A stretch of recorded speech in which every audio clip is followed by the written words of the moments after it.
All right, ladies and gentlemen, we have an update coming out of the Goon Patrol, the Goon Platoon. We got a Nasty Ninja update. I repeat, we've got a Nasty Ninja update.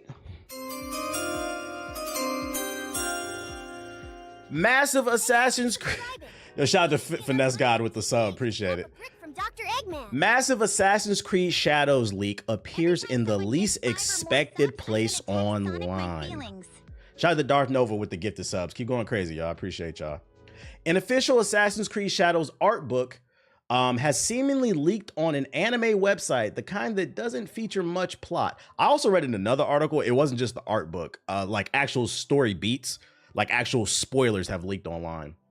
On February 2nd, 2025, the Assassin's Creed Shadows art book was posted online, giving players an early look at the game's cosmetic outfits, weapons, historical figures, and locations.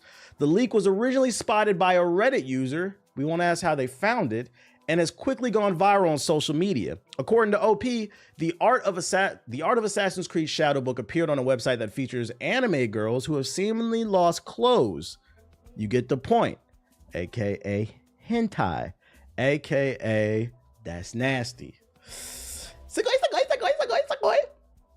As for the leaks books itself, it contains 200 plus images of outfits for Naoe and Yasuke, the game's two leading protagonists. Amongst them are what appear to be early alternate outfit designs which were made for the game's in-game shop. The most notable ones shown were a pair of Demon Hunter outfits which deck Naoe and Yasuke out of their fire with fiery weapons, Oni mask belts, oh they got Gucci belts, and red ropes that tie their armor together. There's also early concept artwork for both Kyoto and Osaka, two areas that will feature heavily within Shadows. We even get a glimpse of the character designs for historical figures. I don't know how to pronounce any of the goddamn names, but what I will say is I'm not going to show any of these images because these are leaked. If you want to look for them, feel free to do it yourself. I mean, matter of fact, there's a link to the Reddit right here in the article, so I'll drop the link to the article if you care to look at that stuff. I kind of wanted to bring this story up just because, like, y'all niggas is nasty. I'm just trying to, you know, You've got one. I don't care if I did find, let's say you're on this website, right? Amy's dumb ass is to me. Why did you post this? Why did you tell on yourself like this? Niggas is so nasty. They don't even care that the world knows how, cause like imagine this man is just at his computer. He's got the scented candles lit. Got some Teddy Pendergrass playing. The lights is dim. Got his favorite lotion. He's ready to go to town. Drops the pants, just starts slow stroking the shit. Some of y'all was doing that right before I started the stream. Start slow stroking the shit. Started getting in his zone. He started getting in his zone. Head started tilting. Head started tilting. You about to climax, right? You going crazy on yourself, bruh. Niggas about to climax. His head tilted forward, his eyes open. And right before he climaxes, he looks at the comment section and says, wait a minute. Naoe? Yasuke? That's you? He scrolls down. He says, wait a minute. This is original artwork that I've never seen before because I've been following every Assassin's Creed video that tries their hardest to hate on this game. I think these are leaked outfits. So the question becomes, what do? Do you finish the job or do you get to Reddit? That's what I would ask this user. Did you finish the job or did you just post the leak? Also, did you wash your hands either way?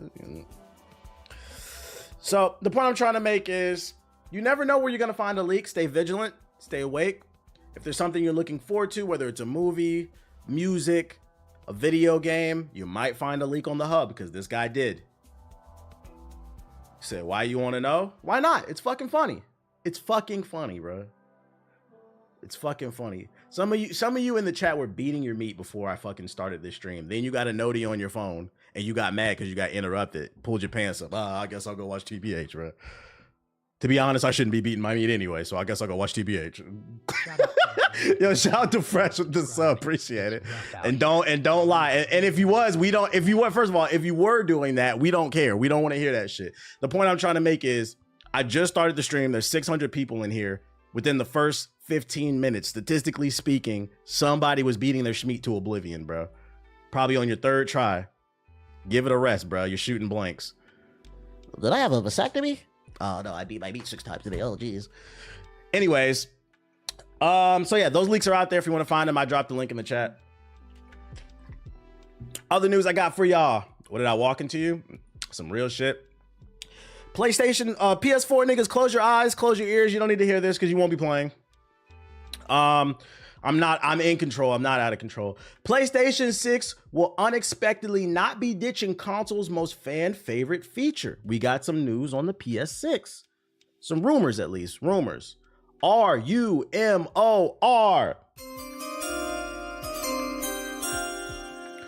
Just as the world of consoles seems to be falling apart, a semi-official reveal has come to save the day like a knight in shining armor. And it says that the next generation of PlayStation might not go completely discless after all. In an interview with Kiwi Talks on YouTube, Sean Layden, a former PlayStation executive, revealed how Sony might be planning some other things than what the general audience expects of them. This includes not taking the PS6 completely discless for a few reasons. Specifically, he said, Sony's market is globally so huge, I think it'll be hard for them to go fully discless even with the next generation. Layden also talks about how Xbox has had some success in pursuing this path, which might be a direct reference to the success of the Xbox Game Pass and other similar services Microsoft tends to offer with their whole gaming ecosystem. Moreover, the former executive also revealed how a chunk of the market, including athletes and military, like to travel around with their consoles. Translation, the rumors about the next Xbox being a handheld might be true. Wink, wink, wink. Or the PSP2.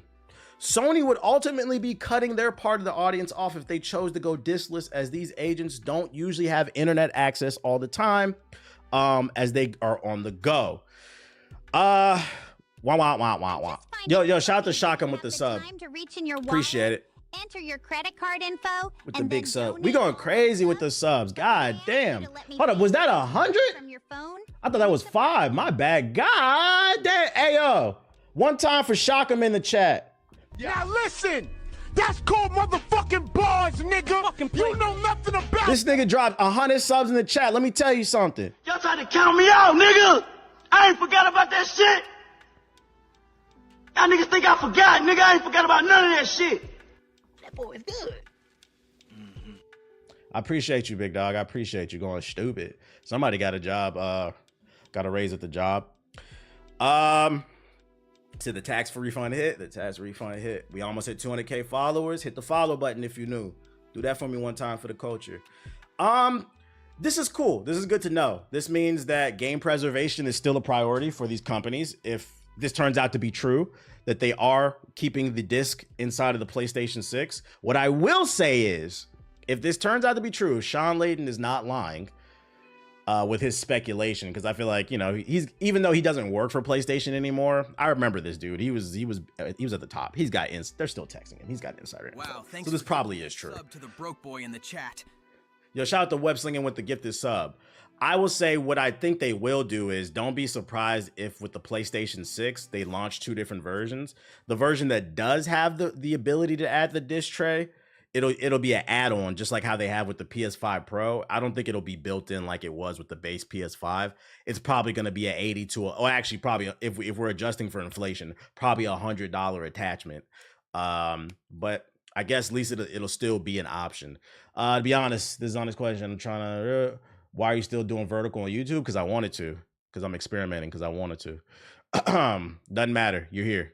If you don't like it, if you don't like vertical on YouTube, come over to the Twitch. Hit the like button if you are on YouTube. Shout out to y'all. Drop some. Hey, matter of fact, if you are on YouTube, drop a super chat. Act like y'all alive. What's going on? Anyways, what was I about to say? We also got some more news from the same interview. Last week, rumors surfaced that Microsoft allegedly planned to release many Xbox exclusives on competing platforms. This rumor was further... How you fucking pronounce that shit? Got you an unk 50-year-old in here. Yes, my old ass is on Twitch. Oh, true, you 50? Hey, welcome, bro. Welcome, bro. You good, bro. Everybody welcome here.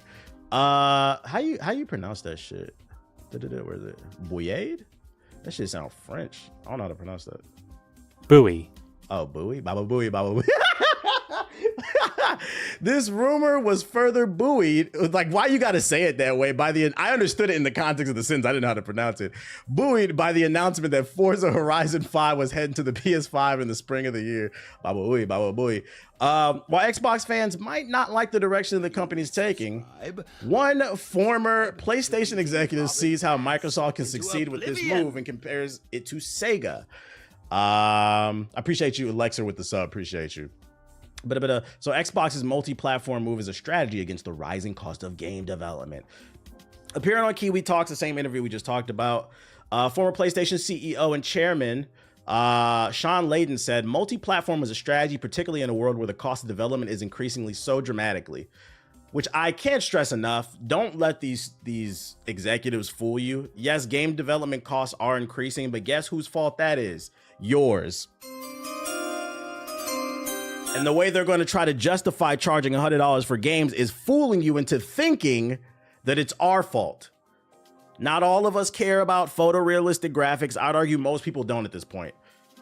We've kind of reached, I think we'll have a breakthrough eventually, but I think we've reached a point where like we've kind of plateaued with like realistic visuals. Also, how realistic do you want it to look?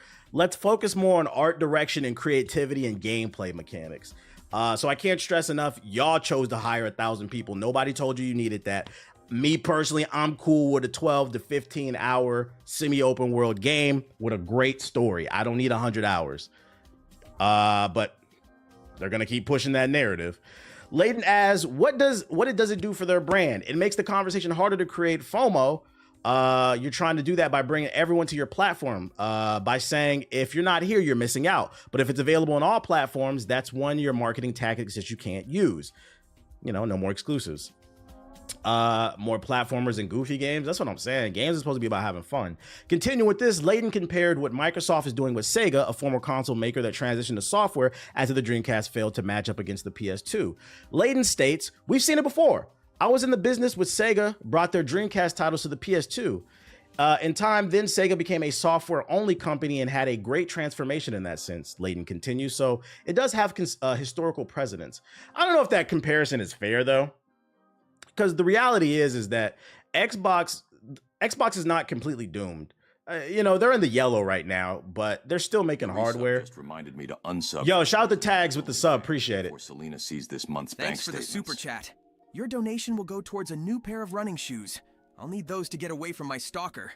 Her name is Amy, and she's an annoying quasi-conspiracy spreading illiterate smut. Shout out to Jameson with the super chat in the YouTube. Appreciate you.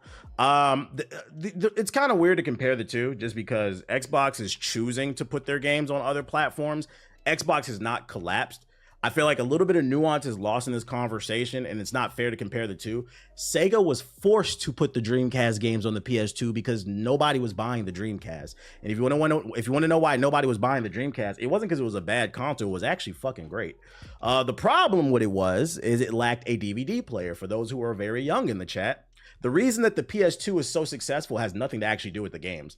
Back when I was a kid, when the PS2 first came out, DVD players were like $1,000 a pop. And keep in mind, adjust that for inflation, that's probably like $1,500, $2,000. The cheapest way to get a DVD player back then when they were new was the PlayStation 2. So there were a lot of people that were not even playing games. That's actually how I convinced my parents to get a PS2. I was like, Mom, Dad, we could watch movies. I could play games. It was a Trojan horse. Very smart move from PlayStation. So don't get it twisted. The Dreamcast games came to PlayStation because the Dreamcast went out of business. That shit put Sega the fuck out of business, bruh.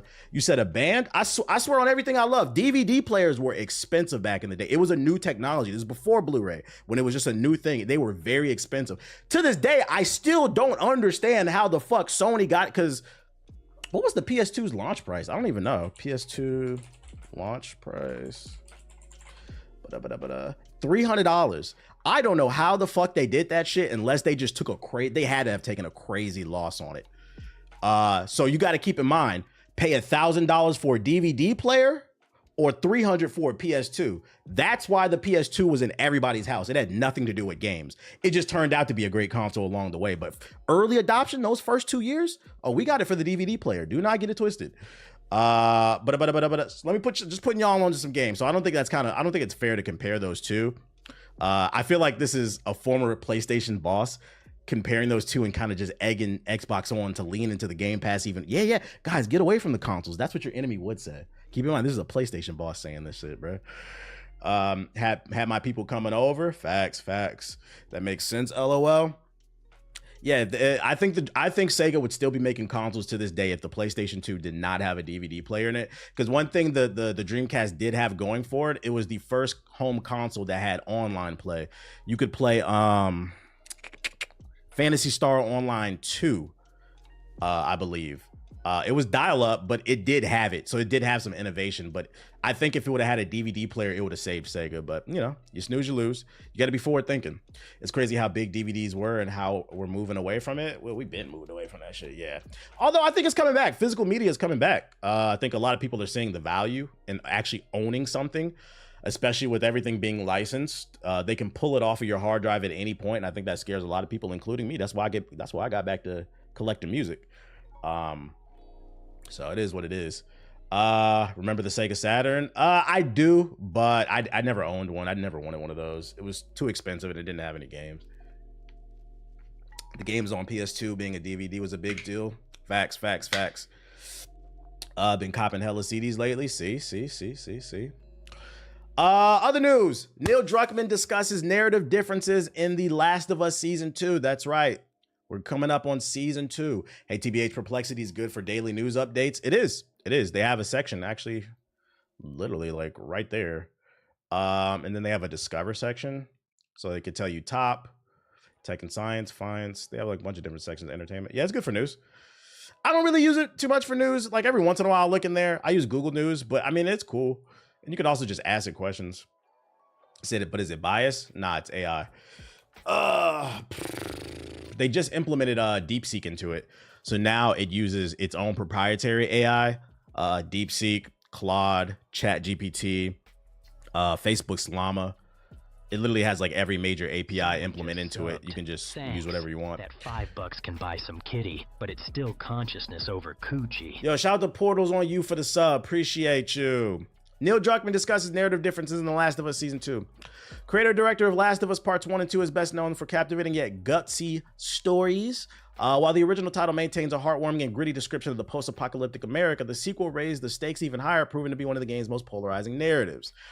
When adapting the original game into a 9-episode HBO TV series, some apparent concessions have been made to fit the story into a TV series format. While not the most faithful game adaptation, the season quickly became one of the most successful game-to-screen adaptations of all time. If you haven't watched the show, they literally skipped like the second half of the first game. Like they condensed the fuck out of it. However, with how much more complex and divisive The Last of Us Part 2 was compared to its predecessor, the upcoming second HBO season has shifted even further. According to a recent interview with Entertainment Weekly, Neil Druckmann hints that fans can expect even more surprises in the upcoming season. Being a storyteller, it's clear that Druckmann doesn't simply want to convert the game to be completely faithful, but to turn it into a show that stands on its own. While sticking close to the source material, it appears that The Last of Us Season 2 will provide more changes for fans of the series. If I ever find a place where they sell physical copies of new PC games around the DMV, that's what I'm going to. You're not going to find new ones. It'll probably be old ones. It was previously disclosed that the second season of The Last of Us won't tell the entirety of Part 2's story. In fact, the events of Part 2 were planned to take multiple seasons to accomplish. While not yet approved for further seasons based on accolades and accomplishments from the first, we should expect more on the way. If I had to predict Season 2, I would say that like for Season 2, they'll probably tell the first half of the game where you play as Joel and Ellie. And then in Season 3, they'll probably tell the story of Abby. Educated guess. That'd probably be the easiest way to break it apart. And then they'll probably, if they don't bring it all together by the end of Season 3, it'll probably be Season 4. Although I don't understand why they would go to Season 4. I think it got renewed for Season, man. Put the third game out, man. You said multiple seasons. I think it got renewed for Season 2 and 3 already, yeah. So honestly, what's the point of making this all then? I don't know.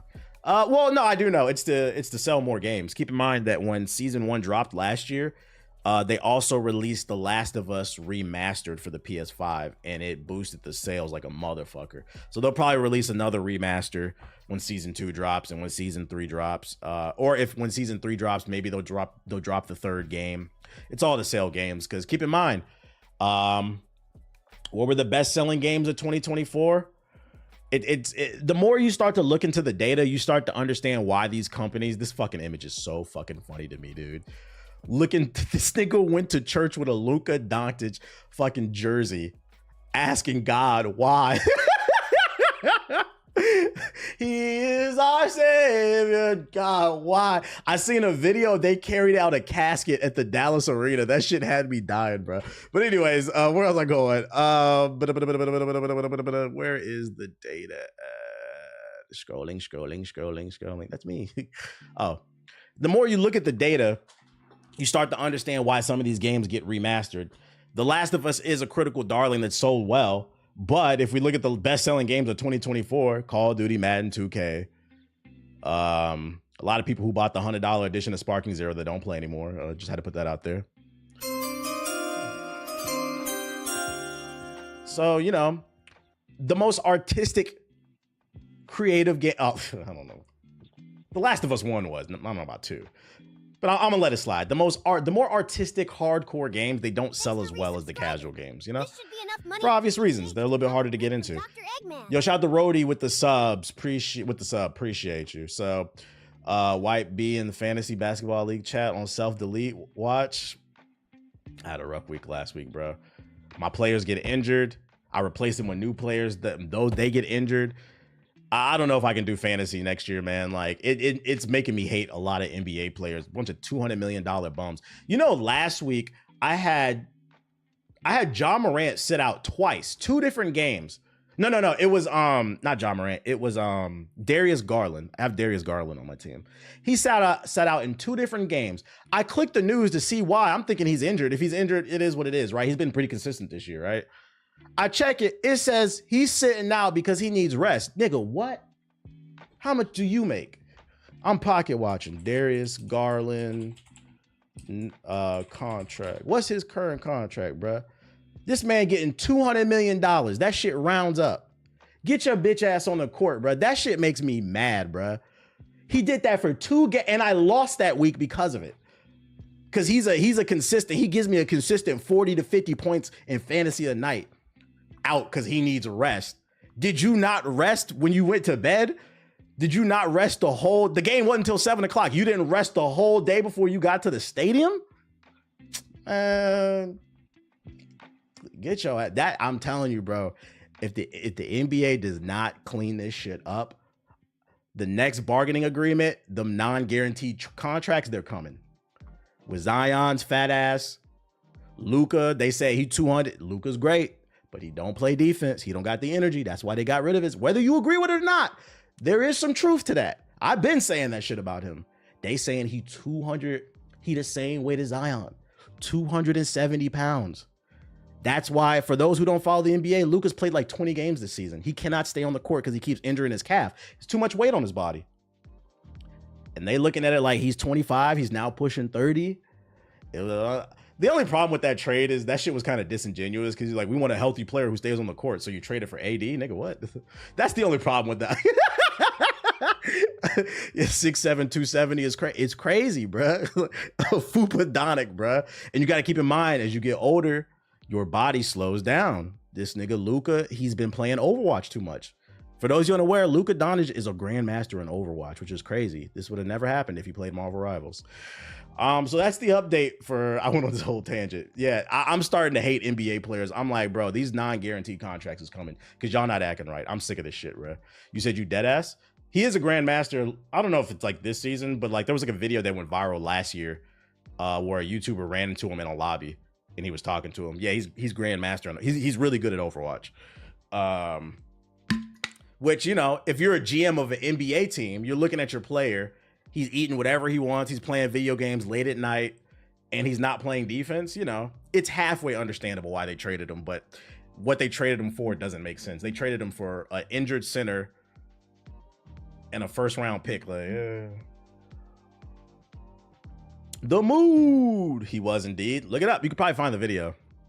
And then let's see. What else we got? Oh, we got some pictures from the set.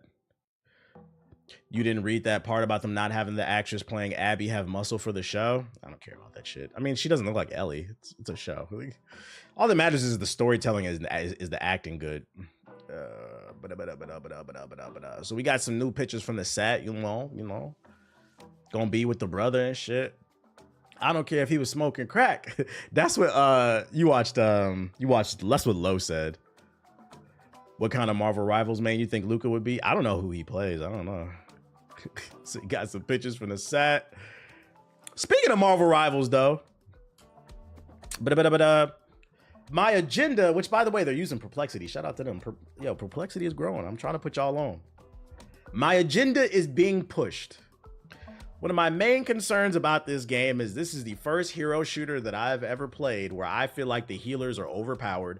Also, there's not enough diversity in the healer ultimates. Pretty much all of them are just invincibility for an elongated amount of time. They get those ults way too quickly and they last way too long. So you either need to nerf the length of it or you need to nerf how often they get it. Because me personally, I don't feel like, yeah, you can overcome it. We often do. But I don't feel like it's rewarding for a team to be firing on all cylinders. Your healers are healing. Your DPS are flanking.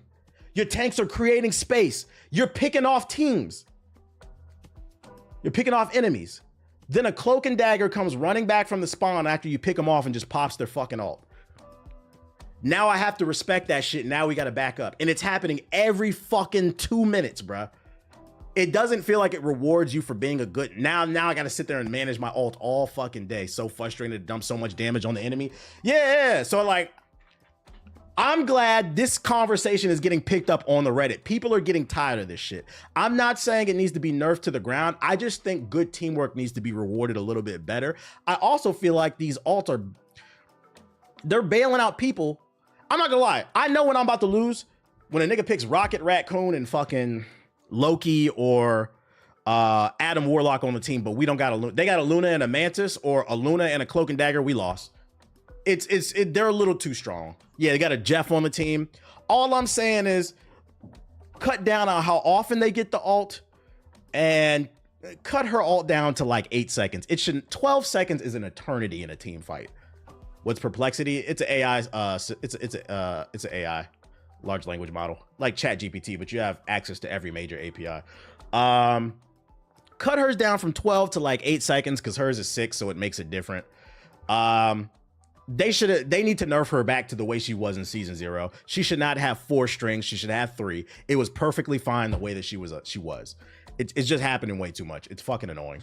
How y'all feel about it is the question. The Marvel Rivals Reddit is critical of the game, which is good. Facts. Buff Adam's ult. I think Adam needs a buff too. I think when he revives people, you should get half health back.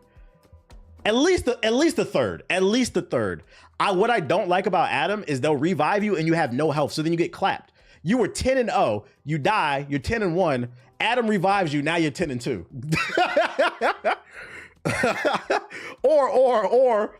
Or it could be a really evenly matched game, right? This has happened to me before, I swear to God. It can be an evenly matched game and you could be DPS, right?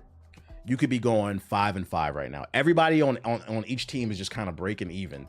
You die, now you're 5-6. He revives you, now you're 5-7. Now somebody hits tab, looks at the scoreboard, they'll be like, yo, our DPS is ass. Man, the fucking Adam Warlock. He fucked my stat line up, bro. He fucked my stat. So I think Adam does need a buff. I would agree with that. They can make him better. Yeah, because Rocket brings you back with full health, I believe. Which is crazy. And that's not even his ult. That's the main thing I would say about this game, as well as it needs more strategists, different types of strategists, and more tanks, which we know we're getting the thing soon. But I'm glad that people are at least talking about this because I don't feel like I'm getting rewarded for outplaying teams, bro. I feel like it's too many people getting bailed out. A lot of people are going to get exposed. I'm waiting for that nerf on these healers. They need to buff the teammates I get on solo queue. I feel that, bro. I feel that. Although I did see a video. I'm not going to lie. Let me play this video since we're talking about it. Since we're talking about Marvel Rivals before I move on. I know I put it in the group chat. 1 second, y'all. Like, I don't want anybody to think I'm picking on but I came across this video. If you niggas are seeing this. All right, look at this video, right? I came across this video on TikTok, right?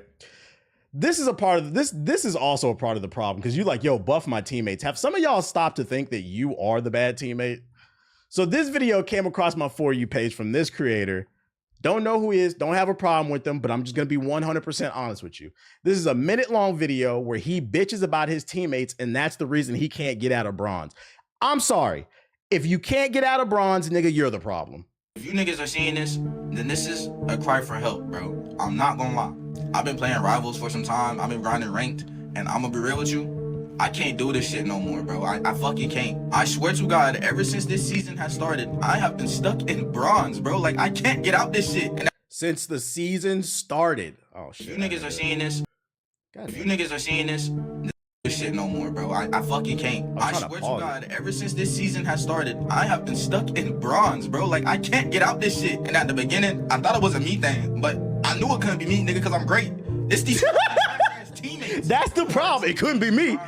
I'm gonna get put into a game, and I'm gonna have the greatest niggas to ever exist playing with me, bro. We shitting on niggas. We New Year, same rank. It's like the NBA dream team, nigga. I'm LeBron. I got Steph to my right. I got Luka to my left. And then right after that game fucking finishes, I'm on a team with shitters. Nigga, I go from having Steph to my right, Luka to my left, to fucking Ronnie James to my right and Celtic Shaq to my left so damn quick, nigga. I swear to God. All I'm asking for right now is 5 niggas. 5 good niggas who are on PC to join me and get me out of this fucking hellhole. Bro, I kid you not. If I hop on this game, this man is recruiting for bronze.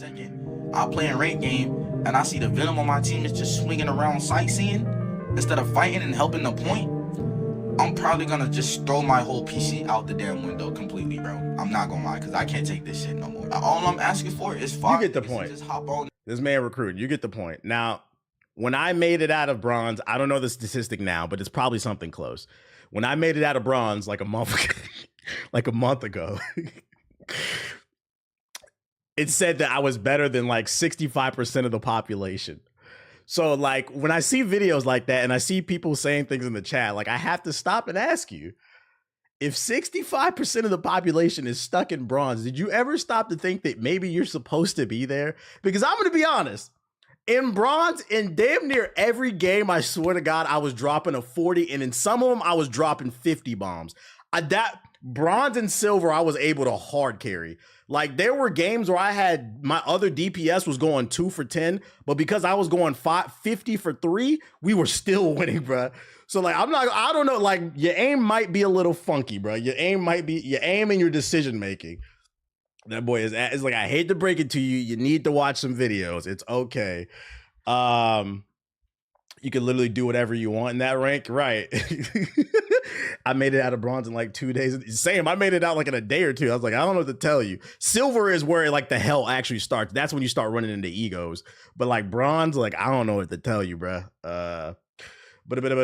But yeah, that's what I wanted to throw in there besides like the healer thing. I thought that was fucking funny. Let me close that shit because y'all don't need to be reading the group chat. Y'all don't need to be all in my fucking business.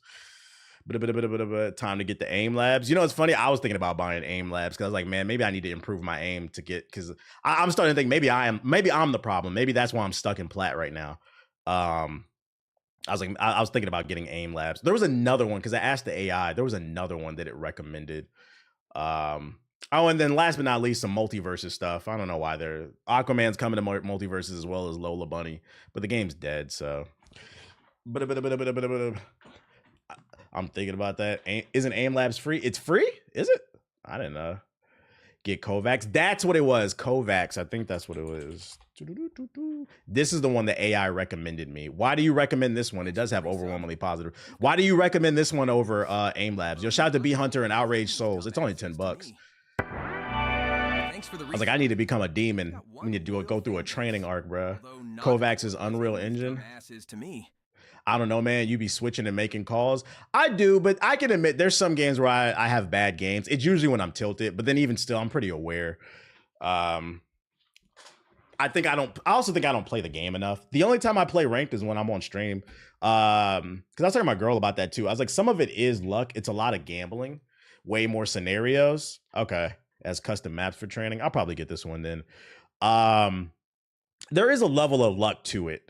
Not bronze. You just fucking suck. I'm not gonna lie. But there is a level of luck once you get into the higher elos. Because one thing I've noticed about people who are diamond and higher in the game is a lot of them play it all fucking day. They're playing 10 plus hours. So, I mean, if you're playing that many hours out of the day and you're a decent player, you're statistically going to get more, you're going to get better teammates. But I'm only playing 2-3 hours a few times a week. That's why I be getting so fucking frustrated. And I think that's why a lot of people who have a 9 to 5 or they touch grass, they can't sit on the game. But like these streamers, they talk a lot of shit. And if I can give you a piece of advice, don't let them make you feel bad. Some of your favorite streamers are playing this game 14 hours a day. They don't make content other than streaming. I can't do that. Like, I got a script.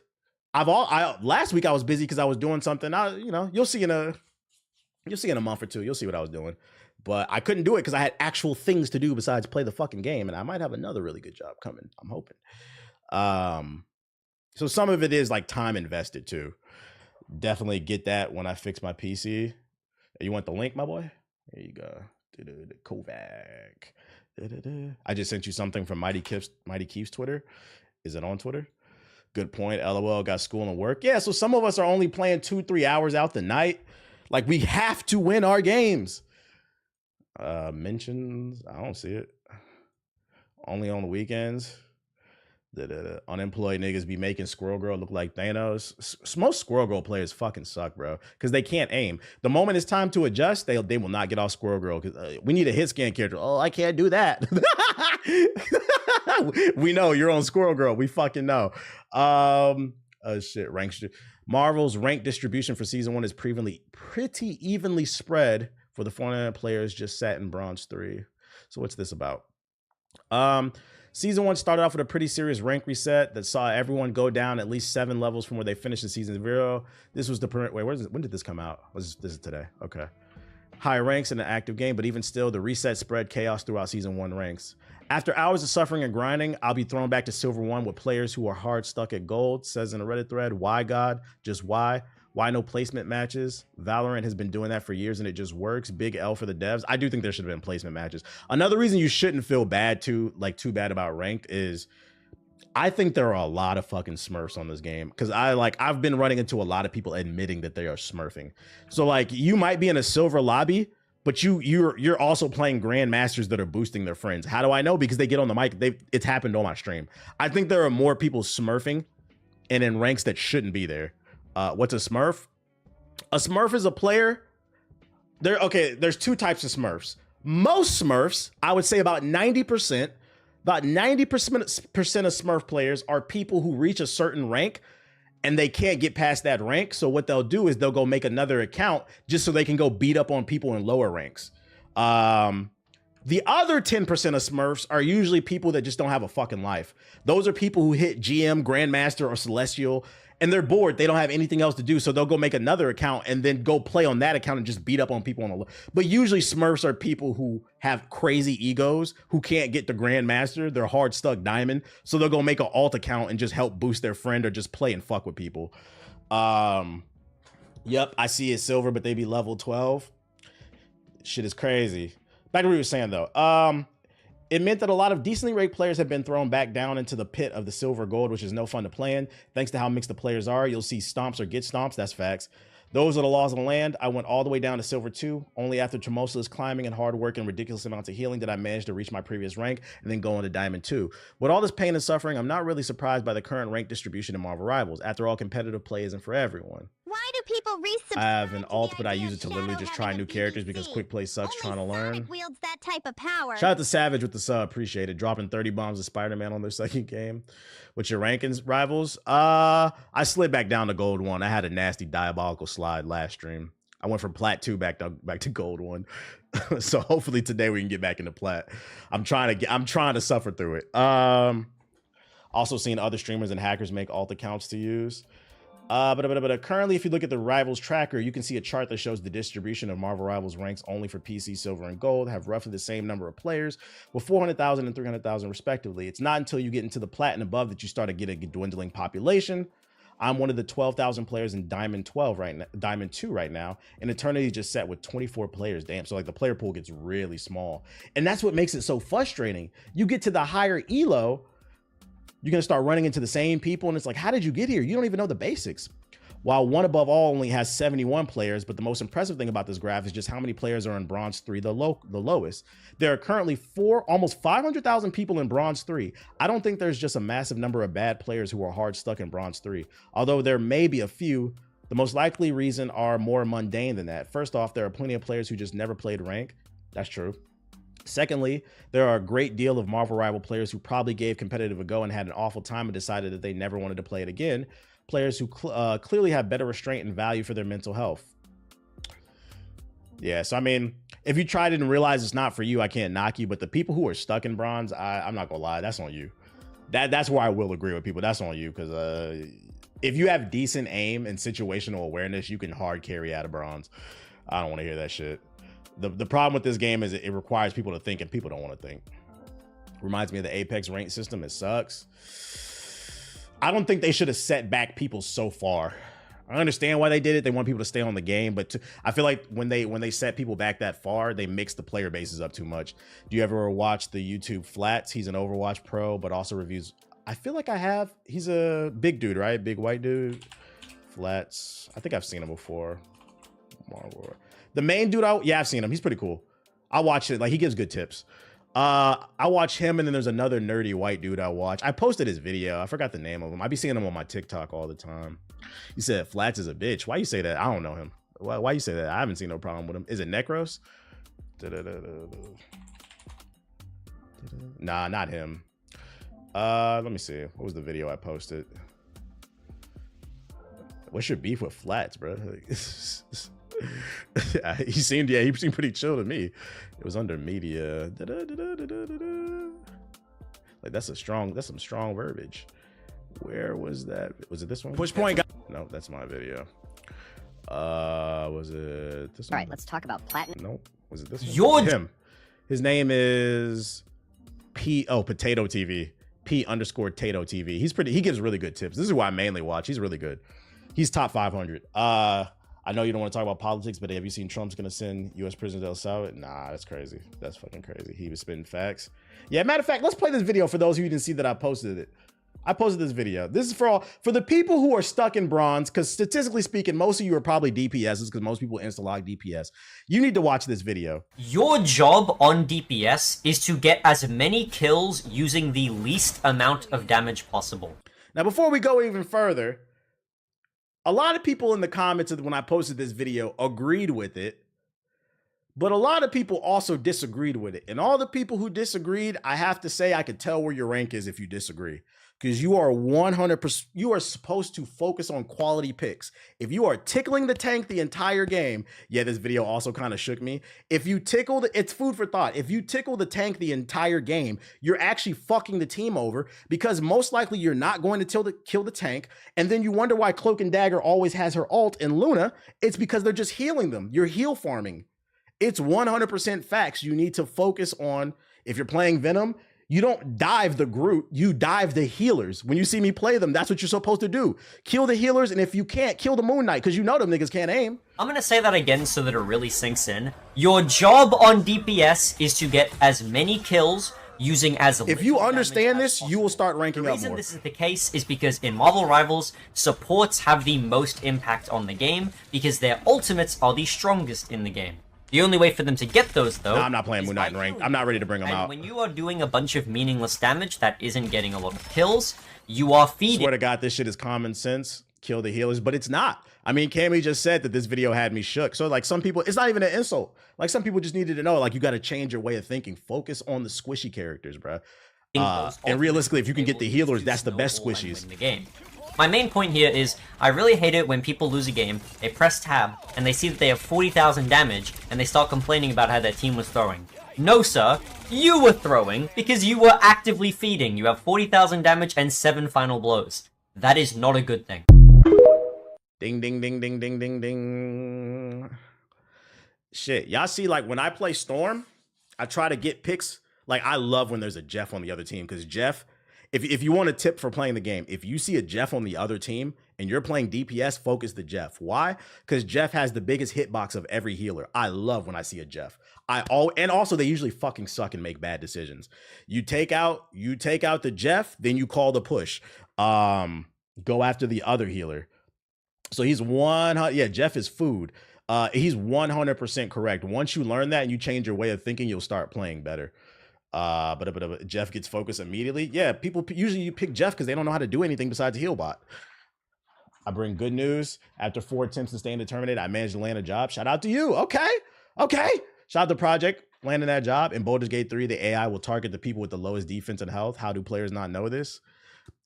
To be fair, in the defense of people who are stuck in Bronze 3, and I said this, Marvel Rivals, I feel like a lot of people who are good at the game are looking at it from the standpoint of somebody who's played a MOBA or they've played Overwatch in the past. They're assuming everybody who's in the Marvel. No. You got to keep in mind, Marvel Rivals attracted a lot of new people. It's Marvel.